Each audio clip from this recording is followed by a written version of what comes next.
Friends, स्वागत है आप सभी का आपका अपना YouTube channel Bihar study point. Student, आज हम बात करने वाले भारतीय बैंकिंग के बारे में।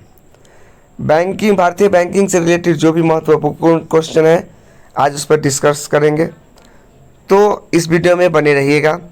सभी competitive exam and other exam के लिए काफ़ी महत्वपूर्ण होने वाले हैं वीडियो, और काफ़ी इंपॉर्टेंट क्वेश्चन सब का सलूशन किया जाएगा, तो इस वीडियो में अंत तक बने रहें।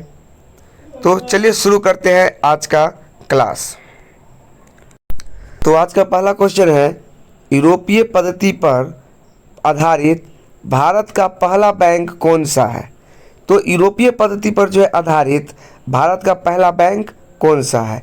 तो देखिए, इसका सही उत्तर होगा बैंक ऑफ हिंदुस्तान। तो यूरोपीय पद्धति पर आधारित जो भारत का पहला बैंक है बैंक ऑफ यूरोप है, जिसका स्थापना 1730 में हुई थी। कब हुई थी? 1730 में हुई थी। तो चलिए बात करते हैं दूसरा क्वेश्चन की। तो दूसरा क्वेश्चन है आपका, सीमित देयता के आधार पर प्रथम भारतीय बैंक कौन था। सीमित देयता के आधार पर प्रथम भारतीय बैंक कौन था। इसका सही आंसर होगा आपका अवध कमर्शियल बैंक। क्या होगा?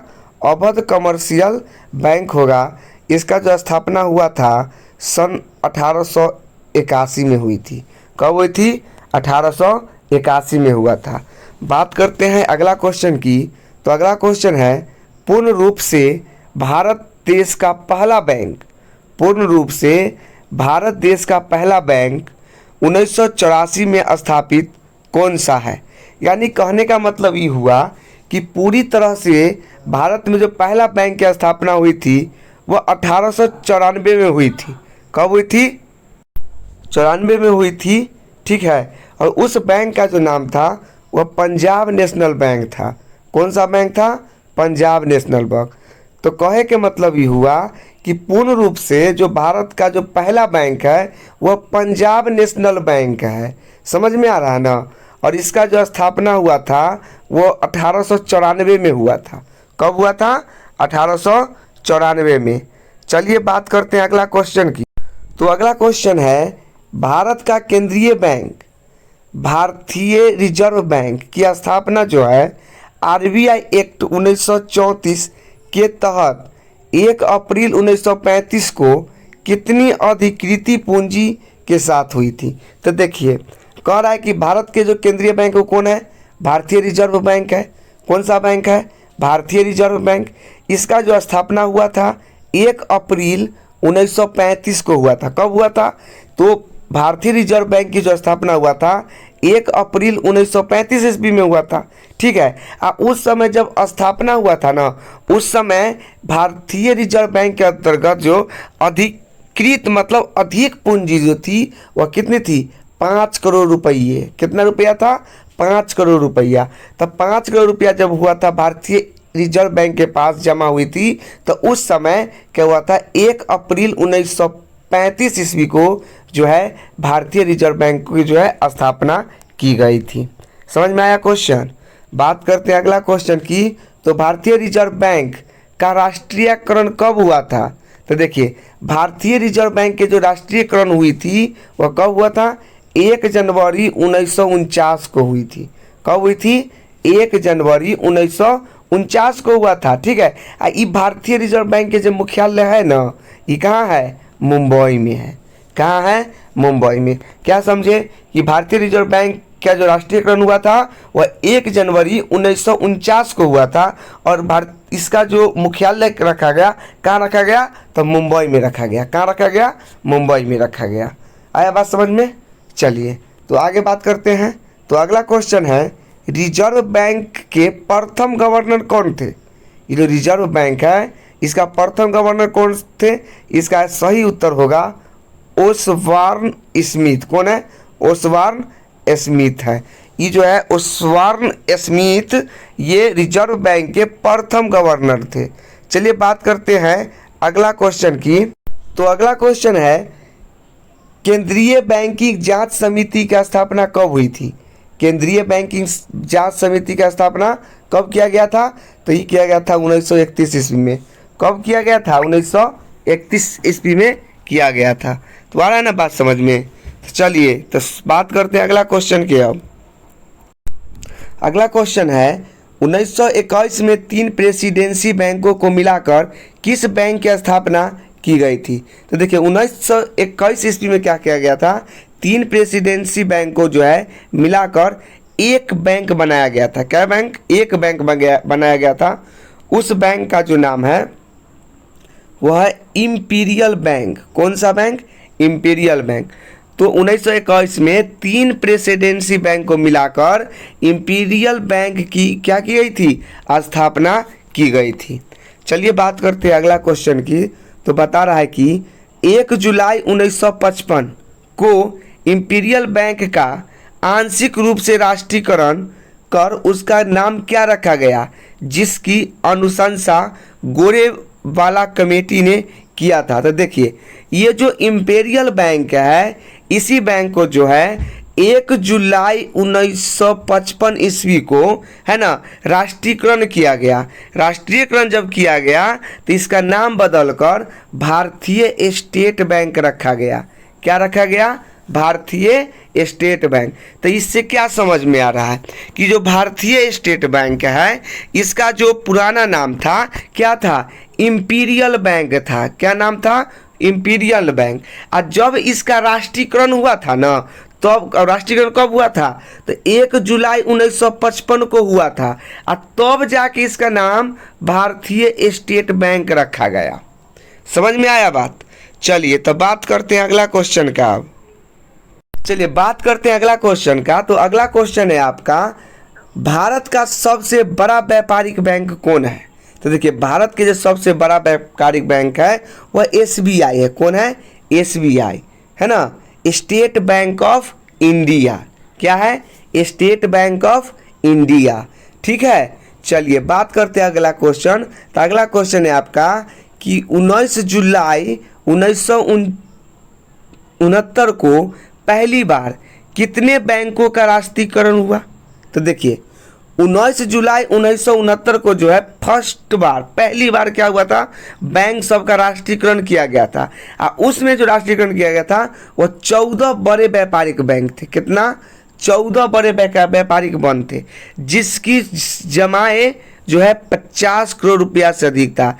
ये जो 14 बैंक को जो किया गया था राष्ट्रीयकरण, उसकी जो जमाए राशि थी वह कितना थी? 50 करोड़ रुपया था।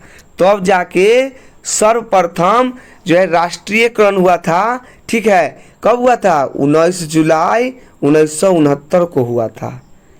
तो समझ में आ रहा है बात? तब चलिए बात करते हैं अगला क्वेश्चन की। तो अगला क्वेश्चन है 15 अप्रैल 1980 दूसरी बार जो है राष्ट्रीयकरण हुआ था। यानी कि 15 अप्रैल 1980 को जो है दूसरी बार जो है बैंकों की राष्ट्रीयकरण हुई थी। किसका? बैंकों का राष्ट्रीयकरण। तो इस राष्ट्रीयकरण में 6 बड़े व्यापारिक बैंक थे। कितना?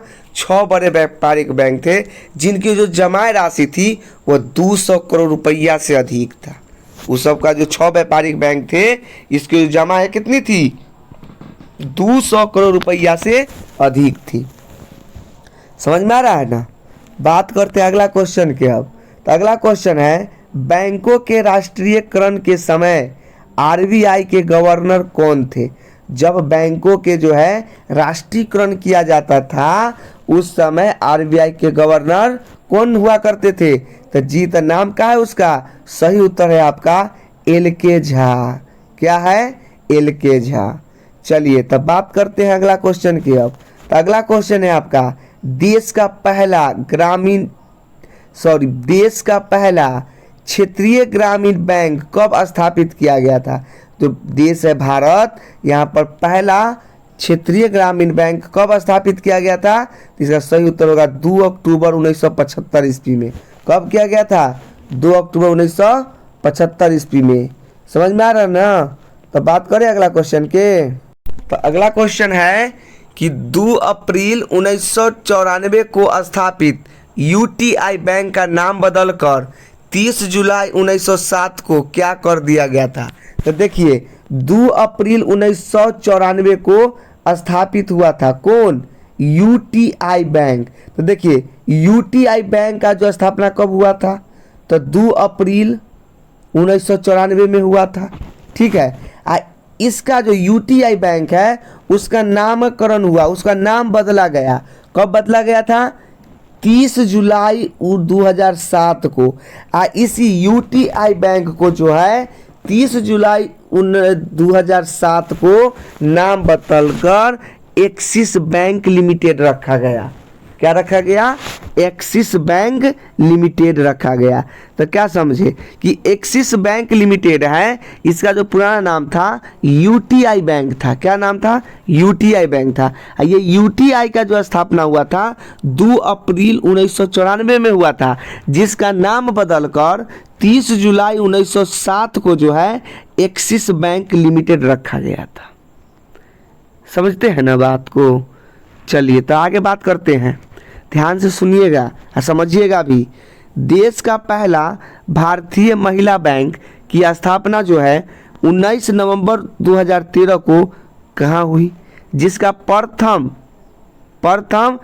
प्रबंध निर्देशक उषा अनंत सुब्रमण्यम है। देखिए, तो देश का जो पहला भारतीय महिला बैंक का स्थापना हुआ वह 19 नवंबर 2013 को हुआ था। ठीक है, इसका प्रथम प्रबंधक निर्देशक जो था वह कौन था? उषा अनंत सुब्रमण्यम था। ये बैंक जो स्थापित की गई थी मुंबई में की गई थी। कहाँ की गई थी? मुंबई में की गई थी। ठीक है, तो चलिए बात करते हैं अगला क्वेश्चन की। अब तो अगला क्वेश्चन है आपका, बैंकों में ग्राहक सेवा सुधार से संबंधित समिति कौन सी है? तो देखिए, बैंकों में ग्राहक सेवा सुधार से जो संबंधित समिति है वह गोईपोरिया समिति है। कौन सा समिति है? गोईपोरिया समिति। तो देखिए, ये जो है आपका बैंक से रिलेटेड कुछ महत्वपूर्ण क्वेश्चन था जो हर एक एग्जाम में पूछता है। तो आपको इसको अच्छी तरह से जो है स्टडी कर लीजिएगा, अपने नोटबुक में लिख लीजिएगा। समझ में आ रहा है ना? तो चलिए आज के लिए इतना ही है। तो हमारे वीडियो को देखने के लिए आप सभी को बहुत बहुत धन्यवाद। अगर हमारा वीडियो अगर आप लोगों को अच्छा लगता है तो हमारे चैनल को सब्सक्राइब, हमें सपोर्ट जरूर कीजिए। धन्यवाद और शेयर भी कीजिए। तो आपका चैनल का नाम है क्या? Bihar study point. समझ गए ना? बिहार स्टडी पॉइंट है आपका चैनल का नाम। तो आप लोग सभी लोग जरूर हमें सपोर्ट कीजिए। धन्यवाद।